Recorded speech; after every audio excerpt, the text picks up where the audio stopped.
I'm Brittany. And I'm Heather. Welcome to Okayest Moms, the podcast. A place to be more than just mom. And welcome back to another episode of Okayest Moms, the podcast. Brittany here. And Heather, I've made it. It is spring break. I have finally made it. Man, actually, you know what's very surprising to me? March flew by. No, you are categorically wrong. It felt longer to me, but I'm also not in a class with. No. March was the longest month in history. Oh. And the weather has been the real buzzkill. If we come back from spring break and it even considers raining, I'm gonna be homicidal. It's not. I need it to stop. No more. At least stop raining at recess and lunchtime. That's like really all I ask. Rain any other day, any other time of the day. These past few weeks, our principal has been like, nope, go out in the rain. Oh, same. I'll be out at yard duty and 10 kids around me. It's starting to rain. And, nope, you're fine. Nope. I would rather get wet out here than be inside with you. Go play. The rain truly has been, I mean, if you're a Californian, you know, it never rains this long. Like usually starts getting sunny and better weather around my birthday in mid-February. But this year it has been relentless and we are just not cut out for this. No. So I saw this meme that we're getting Portland depression at California prices. Yes, that's perfect. It's just, and it's so hard to complain about it because I know I need it. And but we've had so much that I can't even appreciate it anymore. And I saw it on the weather. I had the news on in the background the other day and they were talking about the March recap. The annual typical rainfall is about 2 inches. We got 4.5. Oh, wow. And the temperature is about 10 degrees below average right now. And usually it's about like 70 degrees is the average they said right now. And it's been so cold. That's my biggest problem with this rain is that it hasn't just been rainy. It's been freezing cold. It has been so cold. And I'm done. I need it to stop. Oh, well, climate change isn't real, Heather. Well, it can't be global warming because it's getting colder. Speaking of climate change, this is a hard left turn. Oh, it's kind of related. I've been watching. It's an Extrapolation. Yes. So good. It's terrifying, but it's such a good show. Yes. It's one of those where we watched the first one and it's been like a week or two because I need some space between episodes, but it's very, it's eye-opening and it's like, okay, so we do survive, but this is how we've survived. But this is worth it. Right. And and a great cast too. So many different celebrities. There are so many, like every other scene. It's like, whoa, where'd you come from? Yeah. It's good. Yeah. Very good. Apple TV has been just like, is it Apple Plus or Apple TV? I don't know. But they've just been like crushing it lately. Everything we watched on there is so good. They're cranking them out too. I know. Here for it. Give me more. Have you watched Hello Tomorrow? We're in the middle of it. It's not like something I would typically want to watch, but like something about it is very intriguing and compelling and keeps you coming back. Well, it's like beautiful set design. Right. Gorgeous. Well, and I can't figure out like really what year it is either because it's very like retro 50s, but then it's like if Walt Disney's Tomorrowland actually existed, like that's where they're living. Yeah, exactly. Yeah, that's really good too. And then, of course, we've already talked about Shrinking. Yeah, they're just cranking them out. And if you don't, and Ted Lasso's back for the last season. No, there's going to be another season. Oh, I thought this one was the current one. The next one is the last one? Last season. I believe. Now I'm doubting myself. But I think so. I think we looked this up. I don't know. Go watch it while you can. Yeah, just watch it. If you haven't watched it, what are you doing? All right, we're going to take a quick break and we will be back to talk chores. When is the last time you replaced your bra? How about your underwear? If you're anything like us, it's probably been longer than you can remember. We get it. Bras are expensive, bodies and sizes change, and the search for comfortable options can be never ending. Enter Harper Wilde. Harper Wilde is a female-founded company that offers affordable and comfortable bras and underwear in extended sizing ranging from extra small to 4XL. They offer wireless and underwire bra styles, as well as underwear options ranging from everyday, no-show waist panties to cheeky luxe thongs, so there's something for everyone. Harper Wilde also offers a bra recycling program. Each purchase comes with a free mailer to fill up with old bras and underwear. All you have to do is ship it back, and Harper Wilde handles the rest. You deserve to remember the last time you bought yourself a new bra. Check out the current limited color drops and the full product line at the link in our show notes. Okayest Moms listeners can get 15% off their orders with code GOWILD Okayest Moms. That's WILD, WILDE.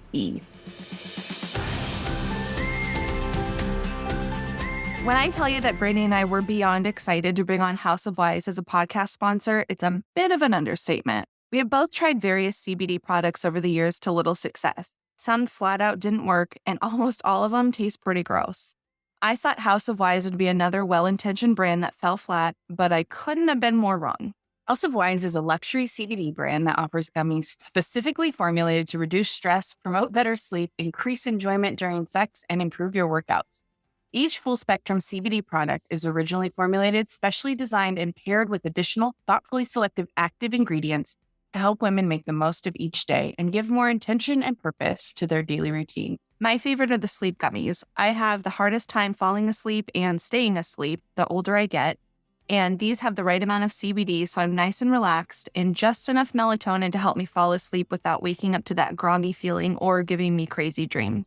And I am obsessed with the stress gummies. They take the edge off after a long day of balancing all the things, as us moms tend to do. Not only does House of Wise offer great products, they're also a thoughtful, intentional, women-owned company.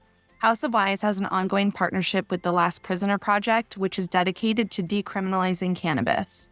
If you've been thinking about trying CBD, this is your sign to try House of Wise. Go to okayestmoms.com/wise. All right, we're back. Heather, Chores. Go. oh, God, I feel like this is such a double-edged sword in our house because it's just one more thing to manage and make sure the kids do. And, one more thing for them to complain about. But then on the other hand, the second half of my life began when these kids started unloading the dishwasher. So It is truly a hated chore over here too. oh God, and we've decided to divvy it up. I mean, I'm going to put the cart before the horse here real quick, but we've decided to divvy up the dishwasher so that one kid does the bottom and then one kid does the top. But then that ultimately leads to, I'm just constantly amazed at the ways they can find things to fight about because nobody ever wants to unload the silverware because apparently that's really hard and complicated. And so they race to trick each other to get to do the top because that's easier. And then the other person's pissed that they had to do the bottom. So we've had to rework it now. So if you do the top, you also have to do silverware. It's all, you can't win with chores. That's the episode. You can't win. Nothing works. The end. All right. So we took to Instagram to ask what you guys do in your house. And I'm really loving these episodes where we're asking the audience things because it makes it feel a little less for us that we're just talking into the void. But also, I feel like it just makes these episodes richer because we all want to know what everybody else is doing. Are we doing what's normal? Are we doing too much? Are we asking an exorbitant thing for our kids to have to do a chore? Because they will say yes. But then when you go talk to their parents, they're like, no, they're doing all these things too. So I love the camaraderie it's bringing. So the first thing we asked was, do your kids have chores? And I had specified, kids who are of age to have a chore. But then I realized that's also subjective anyway. So again, not a scientific situation. Stop. This is very scientific, very official. 75% said that their kids have chores of some kind of another. I'm curious though about the 25%. I feel like I expected that number to be smaller. I expected more kids to have chores, and I'm just no judgment. I'm just curious. Like, are you as the parents doing everything? Are you like, is there a plan to implement the chores? I don't like, you just haven't gotten there yet. Like, I don't know. I'm curious. Yeah. A cautionary tale for kids who never had chores. When I met my husband, when we first started living together, he had no idea how to load a dishwasher, and he put dish soap in the dishwasher because he had never done it before. So unless you want your kid to put bubbles all over the kitchen, I would, my cautionary tale is to start a little earlier than, 24. And I get that for some parents, that's like their love language. They enjoy taking care of their kids and they want to do all the things for them. That's certainly not mine. I don't understand that. I can recognize that that's okay for that other people want that. I don't want any part of that. But so yeah, I'm just curious what's going on there. But Interesting. this one was also a little bit surprising to me. So the next question was, do you pay for chores? And only 27% pay for chores. I kind of understand that because I think there's this shift with our generation where it's like we all live in a family, a community. Like we do these things to help out because we live here and we take care of each other. Because I struggle with that too, like moving between, I know my kids want money, so it's a great bribery tool, but also you live here and you help with these things. Like I don't get paid to do the laundry, Right. Well, and then I started to think about it a little bit more, and I'm wondering if, because I mean, we pay for some chores, but not others. Like there are some things that you're just expected to do. And, like help me carry in all the groceries from the car. Like half of this shit is snacks for you guys. So if you want to keep eating it, get it in the house. So things like that. Like, I mean, I consider that a chore, I guess, but it's not something that we pay for. Yeah, If that totally. makes sense. So Other duties as assigned. right, exactly. So the next question was, when did you start chores? And this was really surprising. There was such a spread. And I don't really know what I expected exactly, but I didn't really quite expect the spread that I saw. It was anything from about 2 or 3 to 12. And again, it just had me wondering, what was that kid doing for the first 11 years of that? I can kind of see maybe this is why when kids do chores at 3 years old, they're not going to do them right. That's just like Right. So I can understand the personality type that's like, just let me do it myself and Totally. only do it right and effectively. And so maybe that's the spread. I don't know. Could be. Yeah. I would say the average age was about 4 or 5, like when they first started school, wasn't what a lot of people said, which felt, Put that I lunch feel- box away, damn it. exactly. Yeah. And that brings me more to like what their chores were. And that one popped up a lot, like hang up your backpack. So that made sense. It's like a natural life transition. You have new responsibilities. You're doing new fun things. Guess what comes along with that? Yeah, for sure. Yeah. When did your kids start chores? I knew you were going to ask me that about then, because my kids are only like 2 years apart. I feel like they've started all big transitions like that together. So Harrison was a little older than that, maybe, and then Sully was a little younger than that. So like, Yeah. 6 probably. Yeah, probably around then. And it was like very basic. Put your lunchbox away, hang your backpack, Yeah. What about yours? Yeah, I couldn't really remember exactly when, but I want to say it was about that age too. And it's so weird because we've had such a weird, like early part of their childhood, like not really. And I think that's really when chores were born in our house, was in the pandemic days. So that would have put my kids at about 3 and 4-ish, 4 and 5-ish. But it was just me on this hamster wheel of do clean breakfast dishes, make lunch, do lunch dishes, make dinner, do dinner dishes. Like it was just a nonstop tidying and after all these people who never left. And that's when I kind of just broke and was like, you need to start doing anything. You can push a vacuum, get going. Like, so I don't know, pandemic aside, when we would have started, but I mean, realistically, I probably would have snapped about that time no matter what. So natural transition, right? You're standing solidly on 2 feet now? Great. Get a broom. Oh my God. Yeah. Yeah. That sounds right. So then I asked what sub chores were that kids were doing. There was a lot of pet care, which I loved, a lot of feeding pets, letting them out, a lot of poop picking up, which, Yeah. That's good for them. yeah, I loved that. And then it was a lot of cleaning of their spaces, cleaning rooms, cleaning playrooms, cleaning up the living room after they've played for the day, that kind of a thing. Putting away laundry, emptying lunch boxes and hanging up backpacks, which nothing makes me angrier than finding like a gross old lunchbox like sitting on by the door. Ugh. Emptying the dishwasher, vacuuming, dusting, what of that kind of thing. Yeah. Yeah. That sounds right. We, dishwasher, as you said earlier, has also been a whole journey in our house. At first, it was switching off dishwasher, like full dishwasher. And then we started switching off top and bottom. And then we would forget. And I'm sick of those fights. So now Harrison is all-time bottom and Sully is all-time top. And the bottom tends to have less in our house for whatever reason. So I think Harrison just got smart and was like, oh, this is actually easier. Why am I fighting about this? Yeah. But the real game changer, I'm so tired of like having to remind my kids of things that have to be done every day or every other day or whatever. We got a magnet for the dishwasher that like slides for clean or dirty. And I'm telling, like, now they will check it when they get home from school and do it. And I don't, like, that's out of my brain. It'll be done. Wow. So they actually do the magnet? Yeah.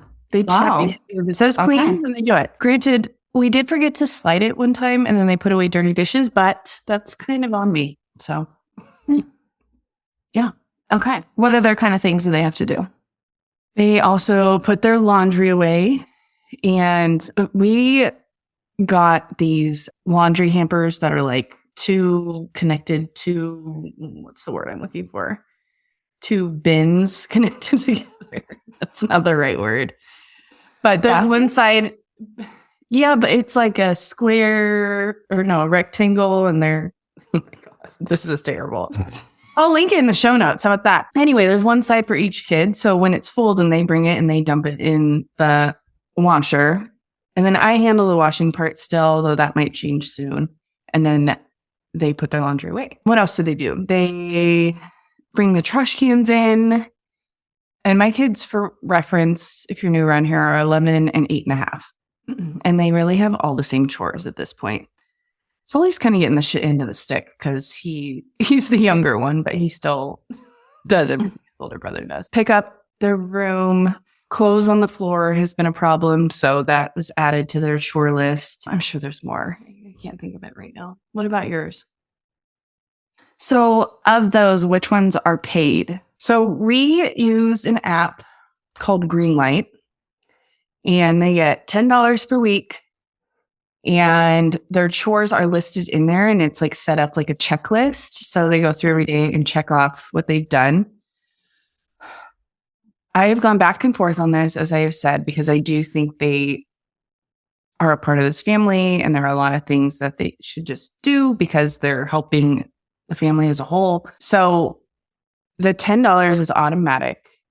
I try to give grace, like if they leave some clothes on the floor, I'll just remind them. So my kids, they're like official chores, like that their payment hinges on, would be cleaning the rooms and tidying up. So each night they trade off. One kid has to tidy up the living room area, and then the other kid is supposed to vacuum under the table and like clean off the dining table because they're messy little goblins.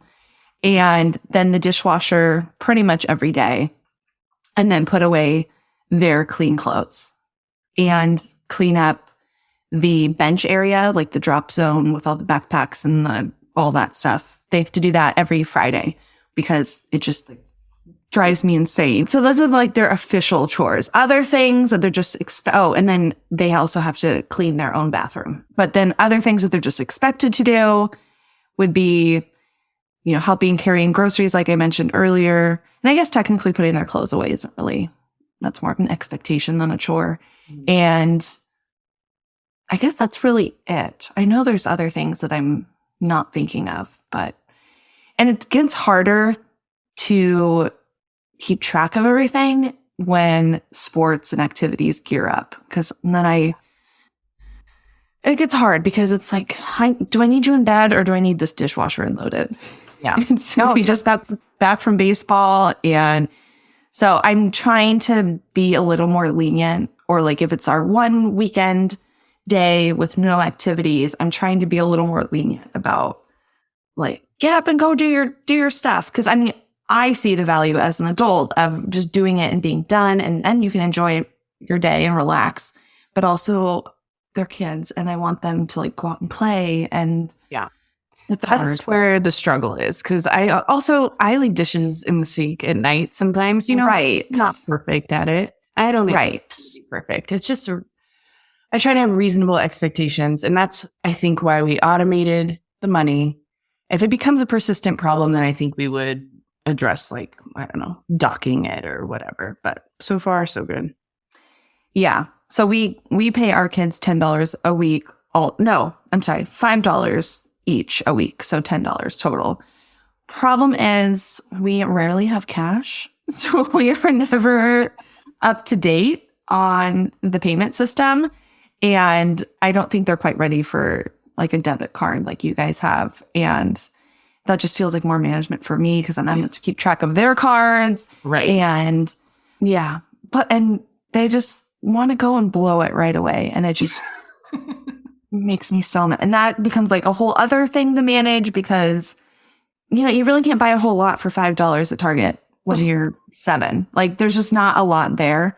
And so then that becomes a whole struggle in the aisle of like, yes, that toy's super cool, but it's also $30. So you would need to save your money for 6 weeks to get this stupid toy. And then the whole saving conversation. Right. And then I always ultimately just end up letting them buy it, because it's like, well, you need to learn. And then they're pissed and they never look at it again, and it breaks in 5 minutes. And it's like, I told you. And then we repeat the cycle all over again. So that is one great thing about Greenlight. So Heather mentioned it comes with debit cards, and it's all digital because never have cash. And you can automate like a savings. So they get $10 a week, and 2 of it goes to savings every week. So they're like seeing that accumulate, and it's not connected to the debit card at all. So they're kind of like connecting the dots here. And, one kid's more of a saver than the other. Like when I was out of town, I get alerts, and it was like $40 at the arcade that their grandma took them to. So solely not as much of a saver, but that's part of it. I know. Well, and we've talked about this before. Don't we have an episode about this? Yeah, probably. This is just updated.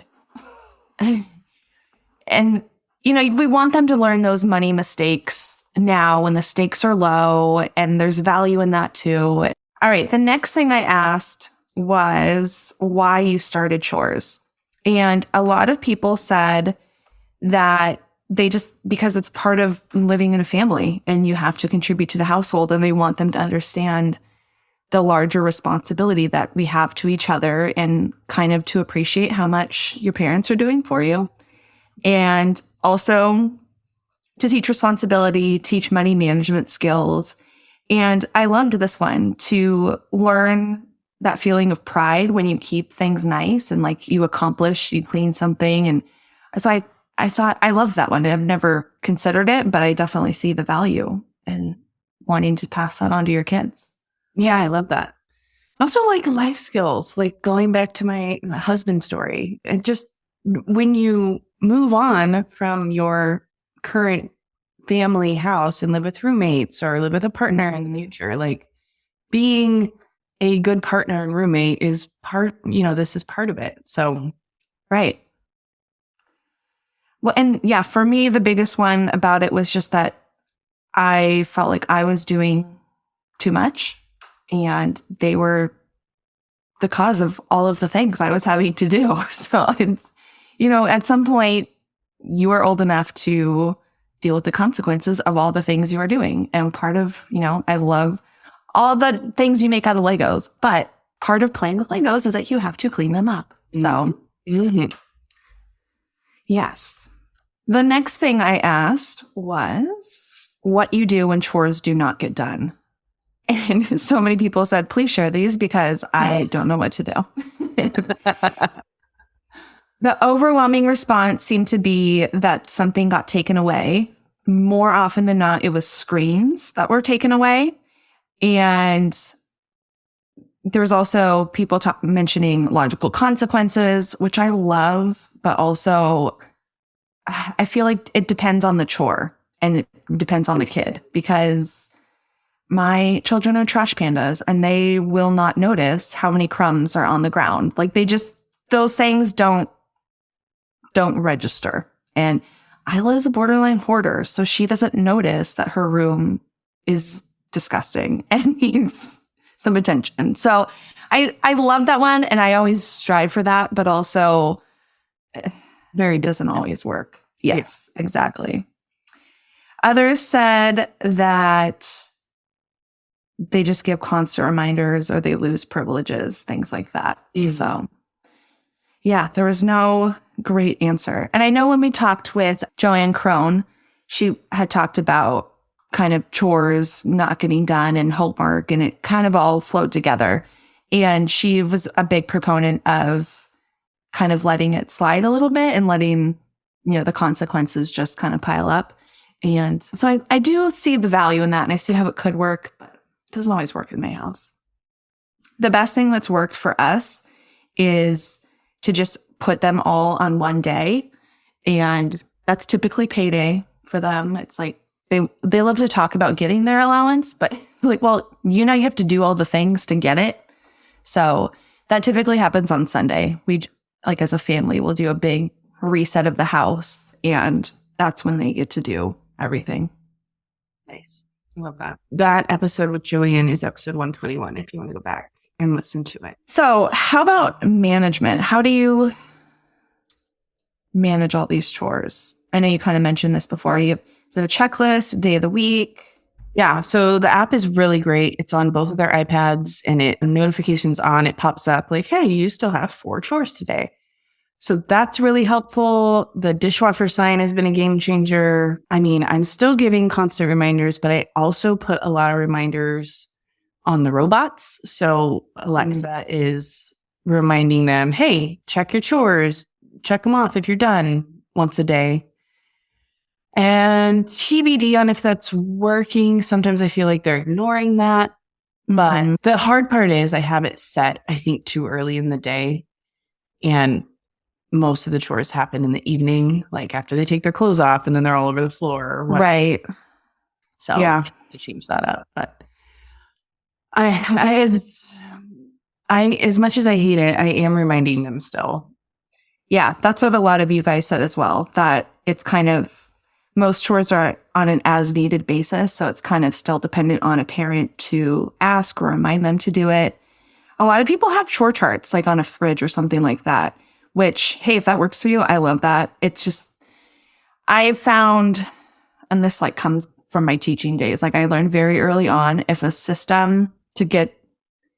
if you rely on some kind of like elaborate system to get kids to do something, it requires too much management for you and it becomes too much work for you, and therefore it's never going to stick. And so if it works for you and your family, go for it. It's never worked for me or my kids, because if it's a chore for me, then it's just not going to happen, because I'm already doing all the other chores that you are old enough to do. So I'm young. I don't want to do anymore. Right. Exactly. Some of you even said that you rotate your chores on a monthly basis, which I kind of like because that keeps it fresh. But again, like, I'm not going to remember that. But most of you said that chores are kind of timed on kind of the happenings of the house. Things will happen after dinner because that's when everyone's cleaning up the kitchen, or depending on your trash day, which day you have to take the trash out to the curb. That kind of initiates all the other chores. And that's really true in our house too, now that I think about it. Everything happens on Sundays because Monday is our trash day. So all the trashes have to be cleaned. The litter box has to be cleaned out so it can all go in the trash. And it's like, well, if we're already doing all this, you may as well get up here and clean your room too. So Yeah, I love that, having like a reset day. yeah, I'm telling you, trash day on a Monday, that's the ultimate. It's perfect. Oh, I'm very jealous of that. Ours is Friday. And we've had so many times when we have like a birthday party on Saturday and then it's Yep. And then it's full all week. See, that's why Monday is the creme de la creme, because your trash is only full for like one day and then it's out.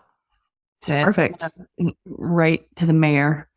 One of you mentioned something called a s'mores app, which we hadn't heard of, but it's kind of just an online checklist, which probably makes the management a little bit easier because you can rotate chores and things like that. Send some reminders through the app, because we all know kids are more likely to listen to the robots than their own human parents. The robots are the new parents. Bye. I mean, they would love that. Yeah, I think chores are just an essential part of how our household runs. I got tired, especially if you work from home or stay at home. It's very easy for everything to get piled onto your plate. And it's easy just to do them because you know how they need to be done. You do it the right way. I know it takes so much effort and energy to train the child on the chore, but it really is worth it in the end because we are trying to raise contributing members of society, adults who know how to do things and do them well. And this is how we have to do it. That's Even right. if it means they terribly clean a bathroom. Hey, the only way you get better at something is practice. So we're giving them that life experience. Just got to remind them. Yes. Which is why I never walk into my children's bathroom, because I can't look at that streaky mirror. It just sets me into a rage. But you know what? That's their problem. That's their problem. And they're getting better at it. And whatever. Whatever.